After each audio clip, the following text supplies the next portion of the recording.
พี่บ่โอ้เวลาครับคุดขึ้นมาเลยมันกองปั่นเลี้ยนใช่บ่โบกเลยได้โบกเลยอ๋อท่ตกเสร็จเขียนเนาะกาว่าได้จักชอบเลยฮอดจะดอกใครวะ10เหลือ15หรือ18กันว่าเจ้าคุดลงไปเลิกดีท่วมหัวนะไหมมันก็หัวเติบนึงอยู่เลยขุดไปเบิ่งใหม่ไปเฮ็ดไปแล้วบัดนี้พ่อได้เงินซื้อหันซื้อนี้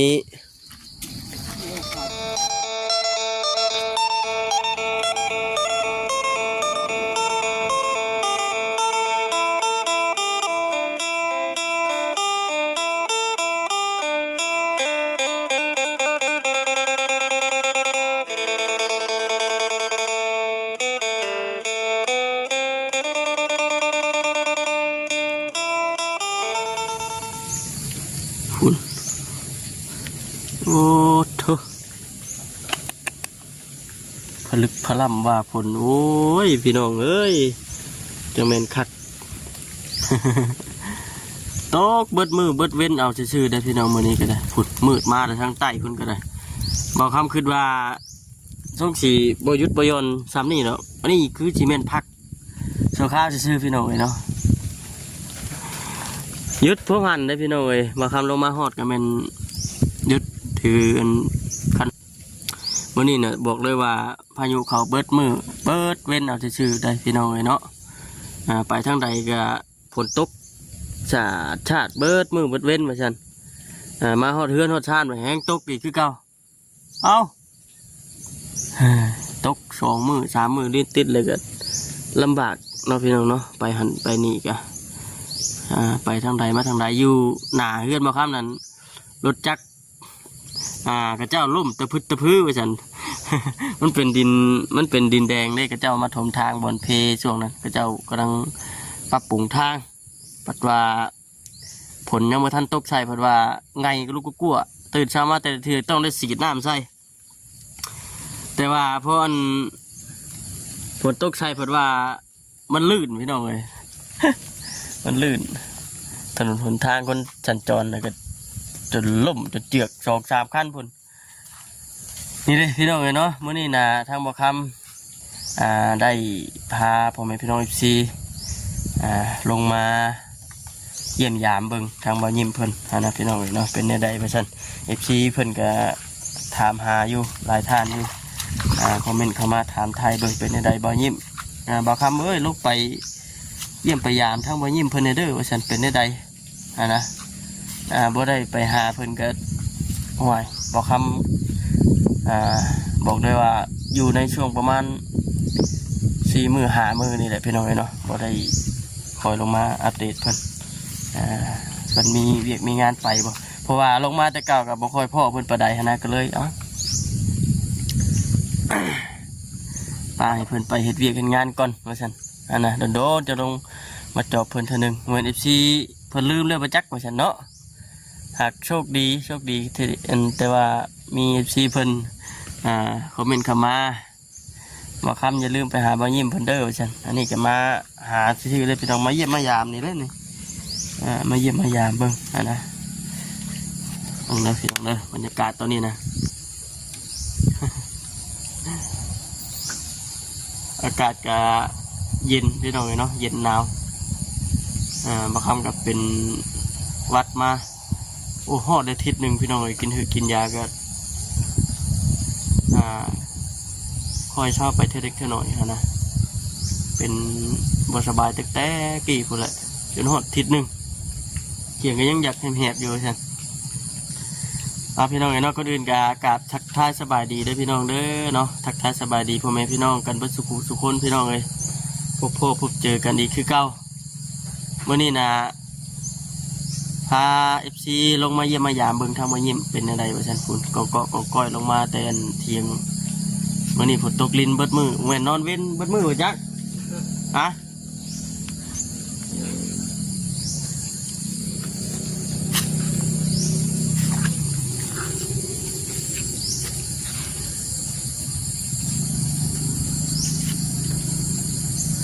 นอนอุ่นสุยๆแล้วแบบนี้เนาะ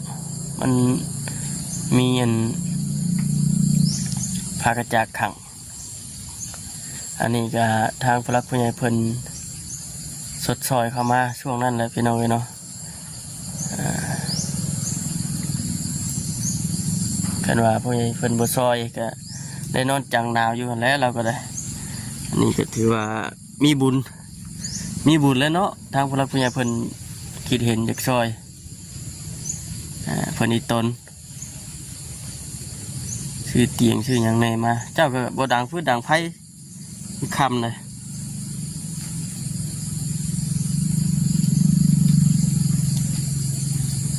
คือบ่ดังไฟเนี่ยเตียงฮะ ดังยังหนอดังไปเช้า ถากพื้นถากหยังใช่อะนะเอาสบายดีเด้อ สบายดี มันยังเสียคือขาดคือหยังบ่ได้บัดนี้ไป ขาด ยังไปกัดคือหยังอันนี้ โอ้ตัดใหม่เมื่อวาน ตัดไม้ ให้เต่าไว้ ให้เต่าใช่ มีหมดแล้ว โอ้โอ้ปลึกแทะเป็นเต่าอีกบาทนี่ ชากินเขาแล้ว ฮะ กินเขาแล้ว กินแล้วข้าวนะ กินเลย กินกับหยัง กินเขาอยู่ต่อ เอ้าว่าพอตกอยู่ป่าช่วงที่นี้แท้ งามมากอ่ะ อืม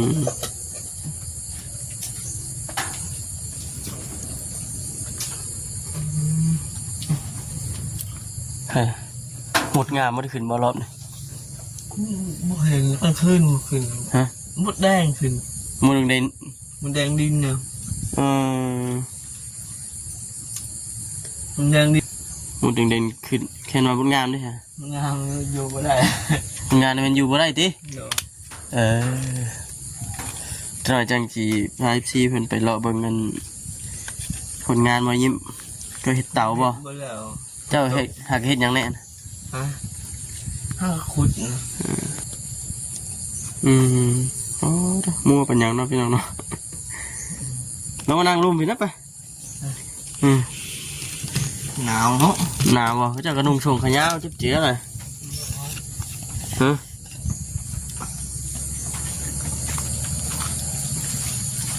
บ่ได้ลงมาหาเราหลายมื้อแล้วก็โอ้มีการเปลี่ยนแปลงอยู่ซะเนาะเตียงเพิ่นก็เอาเข้ามาไว้ตารางพี่เอ้าคือมีงูขี้งัวขี้หยังฮะ เอาน้ำบาเอามาเลี้ยง เพิ่นมาเลี้ยงงูอยู่นี่บ่ส่งเสือจนขาดโอ้ยบ่ยิ้มเอ้ามืดเท่าบัดนี่ดังไฟนะบ่ยิ้มขาดพื้นทางยางใช่นะ น้ำบ่ลุก ฮะ บ่ลุก เอ้าบ่แรงจะสิเฮ็ดได้บัดนี่ บ่แดงบ่ดำ บ่ดังเลย เป็นเบื่อนี่ เนาะ เปลี่ยนดังเมื่อเช้าผู้ที่ลง ดังบ่ติดได้แม่นบ่ดังเลย มันดังติดโพเลยของเขาอย่า เดี๋ยวตอนผลทำมาทันตกเจ้าบัดบ่เอาพื้นน่ะเก็บพื้นกับหยังมาใส่หยังเนี่ยเกือบขาดเลยก็มีไปเรียกทางไหนเนี่ยเดี๋ยวนี้ อยู่ อยู่ ฝนตก เอ้า2 มื้อ 3 มื้อที่ผ่านมาดิ ฮะ ช่วงฝนไปตก ซ้ำไปเนี่ย หาเลาะคือเก่า โดนฝนตกมันเราบ่ได้ เออ ร้อนหนาวมันเสือตากว่ามันก็ฟื้น ตากเจ้าก็มาตากอยู่พี่ดังไฟดังหยังไว้มันก็อายไฟอย่างถือมันก็สีบังอยู่มักเป็นชื่อจิตใจเลยนะอันเลาะนี่เนาะ เนาะ เออฝนตกพ่วนเป็นไดอันมีบ่ป่าได้อยู่บ่ คนได้อยู่ ป่านกันก็เพิ่นบ่ โดยเอาพอกิน เอากินสิ เนาะ เฮาก็อยู่ใกล้อาศัยเราไปยามพอได้กินนี่แหละเนาะ โดย ลมมาแล้วโอ้ยฝนสิตกอยู่แล้วพี่น้องเอ้ยเนาะ เมื่อวานเนี่ยคือทายก็เขียดนะมัน ไปเขียดได้จากพัน ได้10,000 ที่พันอะไรไปซื้อยังบัด ไปซื้อเนี่ยกินเลย เออ คอเข่านะคน บ่ ทุ่ง เออ ให้ลงมาหุง เขาเจ้าบ่ โดย ก็แหน่ช่วงนี้มันบ่มีเวียกพี่น้องเลยเนาะบ่ได้ไปทางใดอันนี้ก็ตั้งแต่ทางผู้หลักผู้ใหญ่เพิ่นซอยตั้งแต่ช่วงเอามาให้ชลาเซลช่วงนั้นพุ่นแหละพี่น้องเลยเนาะเข้าก็เบิดแล้วเนาะส่วนนั้นเนาะเบิดแล้วเนาะ โดย พี่น้องเลยเนาะกลับมานั่งกันส่วนตารางก่อน ส่วนฝนอยู่ตารางใช่ไอ้เคลื่อนเพิ่นมาผูกง้อผูกหยังอยู่นี่แท้นี่มีขี่ง้อรอบๆเบิด บ่พึ่งตกนะ นี่แหละพี่น้องเอกาลงมาเยี่ยมยามชื่อได้มานี่กันลงมาเยี่ยมยามทางมายิ้มเพิ่นไว้มาหากันถือว่าหลายมื้อพอสมควรอยู่ 2 มื้อ 3 มื้อ 4 มื้อมาจากไว้มากันมาว่าเมื่อนี้ก็มีการเปลี่ยนแปลงไปอยู่ฉันมีเห็ดเนี่ยเห็ดเต่าบ่ใหญ่แต่บ่จะเห็ดนะ ใหญ่นะ พึ่งตกบ่เฮ็ดบ่ได้ พอดีจังไปเบิ่งเนาะ14หลายทานเพิ่นก็จมให้มาหาอยู่ว่าซั่นบ่ยิ้มไปเบิ่งบ่ยิ้มมึงดูว่าซั่นบ่ได้เห็นเพิ่นหลายมื้อเลยพี่เพิ่นก็คิดฮอดคิดถึงเป็นห่วงเป็นใยคือเก่านะพี่น้องเอ้ยเนาะก็คือเก่าเราก็ได้พี่น้องเอ้ยเนาะไปจะไปเลาะเบิ่งฮะใครดีนี่ฮะไปจ้ะ ก็ยิ้มเปลี่ยนไปพี่น้องเอ้ยเนาะเพิ่นเฮ็ดอันเตาแล้วพี่น้องเอ้ยบาดนี่ไปพี่น้องไปเบิ่งน้ำกันกล้องก็สิสั้นๆนะพี่น้องกล้องก็อยากสั้นเลยเด้อเพราะว่า ไม่ก็สั้นก็เฮ้แล้วพี่น้องไม่ก็สั้นก็ได้เลยสั่งเอาขากล้องเอาไปจับเอาไปถ้ากลัวเขาจับเอามือจับโทรศัพท์อยู่อันนี้เขาใส่ขากล้องเอาโอเคใคร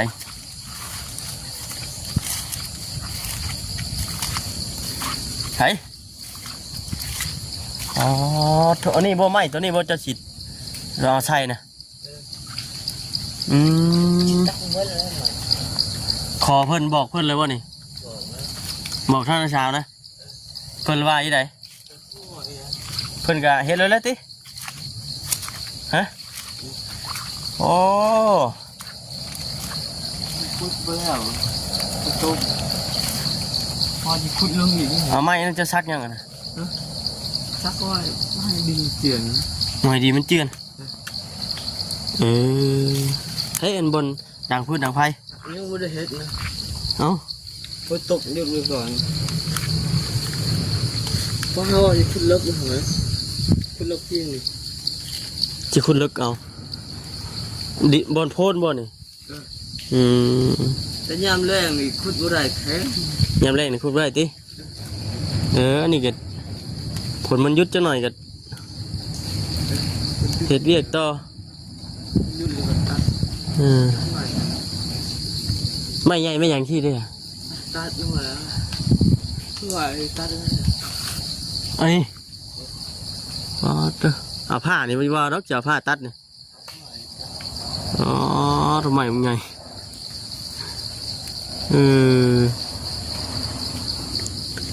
สมมติว่าปากมันจะเช็ดบนใดนี่ เปล่าเลยทั้งฝุ่น พี่บ่โอ้เวลาครับคุดขึ้นมาเลยมันกองปั้นเลี้ยนใช่ป่ะ เอาโบกเลย ไปโบกเลยท่านเอาไม้ลงโบกก่อน โบกนาเลย กะประมาณนี้เลยติ เสียพื้นแล้วแบบพื้นเอาพื้นสุดหัวแล้ว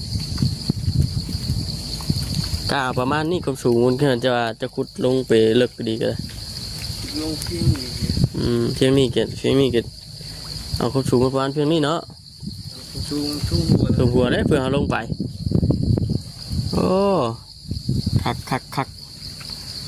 เอาเขาชูหัวไปคือลงลูกเอาทางยังไง อ๋อ ตกเสร็จเขียนเนาะ กาว่าได้จักชอบเลย ห้องจะล็อกใครวะ 10เหลือ15หรือ18แค่ว่าเจ้าขุดลงไปลึกไปดีท่วมหัวนะไม้มันก็หัวเติบนึงเย้ยปุ่นไปเบิ่งไม้ไปเฮ็ดไปได้บัดนี้พอได้เงินซื้อหันซื้อนี้ฮะ ไม่ได้ตัดลมนะ เฮ็ดทำอิฐเนี่ยมันก็อยากยากแน่แล้วเพราะว่ามันยังบ่ทันได้เป็นผู้เป็นหางเด้เห็นว่ามันเฮาเอาลงเทื่อนึงเนี่ยจูดแล้วก็เฮาไปขายก็ได้ทุนได้ฮ้อนอยู่สอบหนึงก็เท่าไหร่เดี๋ยวนี้สอบน้อยสอบเขียวนึงก็สอบหนึงก็35,000หรือว่า40พุ่นบ่จ๊ะโอ้ไม้ตัวใดอันนี้เพิ่นก็ให้ตัดบ่ฮะอ๋อตัวผ้าเราใส่เลยพี่น้องปังอย่างเนาะมือบุพงจะปะโทปะมือนะมือบุเพาะปะ เพราะเนี่ย เพาะไหนเลยติเสือจนขาดแล้วโอ้ย ออกกำลังกาย ออกกำลังลายจนเสือจนขาดเนาะคิดได้คือว่าเห็ดเต่าไปทาน ครับมันอยู่ง่ายๆนะอยู่ประจำนะ อยู่ประจำแน่ คอยเฮ็ดไป เห็ดไปมื้อละเล็กมื้อละหน่อยเห็ดไปพอมันได้คือสมมติว่าเจ้าเห็ดให้มันนั่นเลยก็ได้ดีได้บ่ยิ้มเบิ่งเห็นว่าเห็ดไปเห็ดมาก็เรื่องเห็ดเต่าเห็ดทานนี่ก็มันคนใช้ทานเป็นชีวิตประจำวันอยู่แล้วนะเป็นทานเป็นอย่างนั้นลงเผาลงจุลงเบิงไม้ตัวไหนมันขี้ไล่ไม้ติ้วตัวไหนมันขี้ไล่ก็ตัดย่องลูกเตาเบิดเริ่มค่ำเริ่มมืดแล้วพี่น้องไอ้น้องบาท คนก็มาเนาะ คนก็ว่า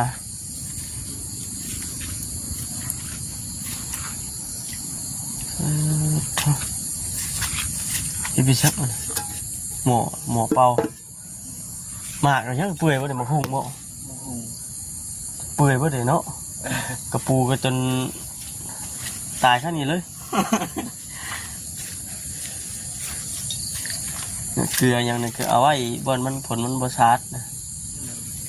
ใช่เปื่อยด้วย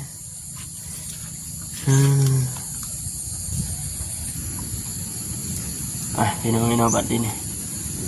อยู่กล้องตารางเฮือนบ่อยิ้มเพิ่นก็คือว่าเลยฮะ เติมกัน แล้วบ่น้ำมันยังอยู่น้ำที่เป็นวาดด้วยบ่ แล้วก็ หน่อยมืออันจักมืออาบน้ำเท่านึง สาจิมเลย ว้าตัว30 มื้อจะอาบน้ำเท่านึงว่าความจริงบ่เนาะดิน โอ้คนจริง เอาความจริงบ่ดิน โดย อ๋อเนาะ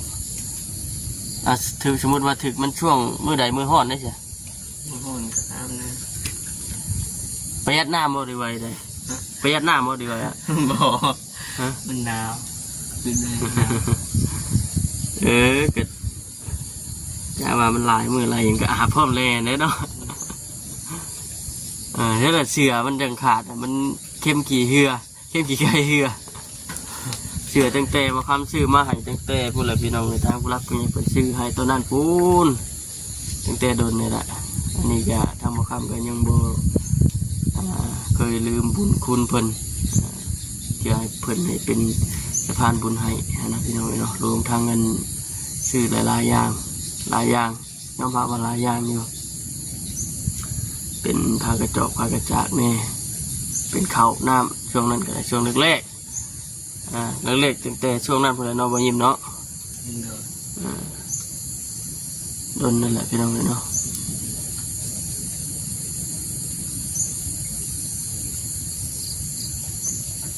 จะกับว่าหาดังพื้นน้องไผ่ดังจะกุ๊บนี่ดังไผ่ต้องมาจูดรถนี่บ่ต้อง เป็นยังติดของบ่ ผู้ที่นั่งมันจะนั่งที่เขาให้มันจะ โอ้ยาถิ่นกับไผ่เบิดสาเหตุที่ว่าแค่ว่ามันติดบัตรหนึ่งนี่โอ้ยเจ้ายังว่าพอได้กุ้มคืนอยู่หรอกคืนไผ่กัน นั่งเมื่อเช้านี่ก็ผู้ชิว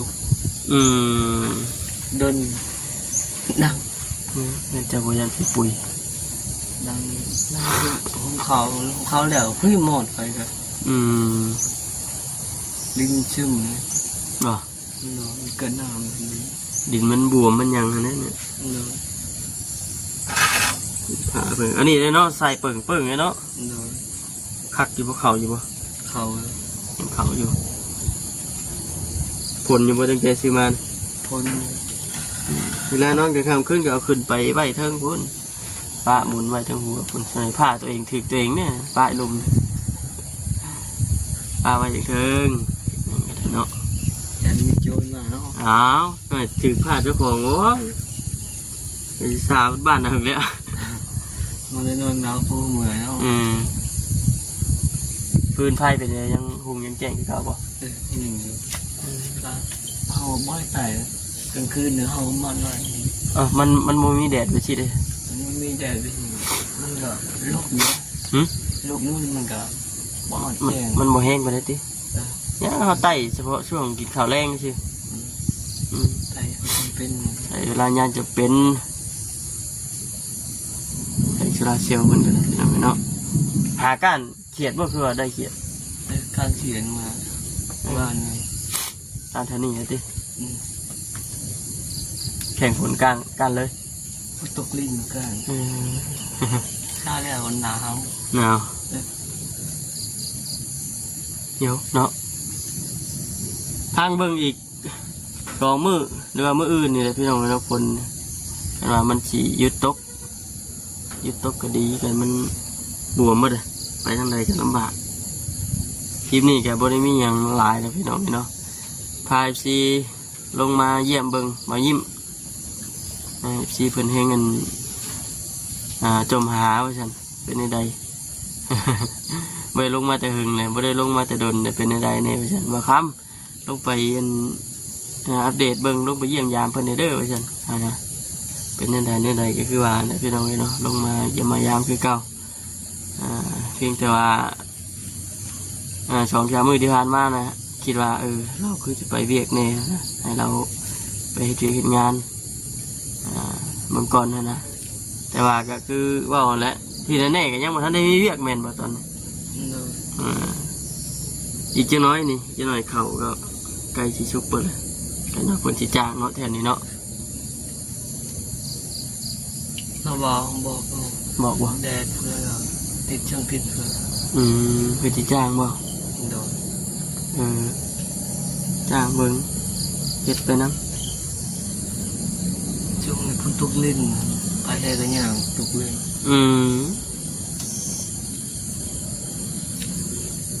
เห็นว่าเบิดผลอีกช่วงนี้ก็สิไข้แน่ดอกเนาะ โดน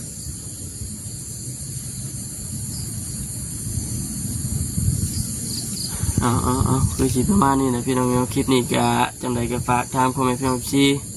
กดติดตามรับชมเบิ่งนี่เด้อพี่น้องเด้อเนาะกดไลค์กดแชร์เป็นว่าเข้ามาเบิ่งคลิปแล้วก็อย่าพากดข้ามโฆษณาของบ่ข้ามไปพี่น้องเนาะโอเคบ่ยิ้มสบายดีเด้อบ่ยิ้มเด้อ สบายดี สบายดีพี่น้องเนาะ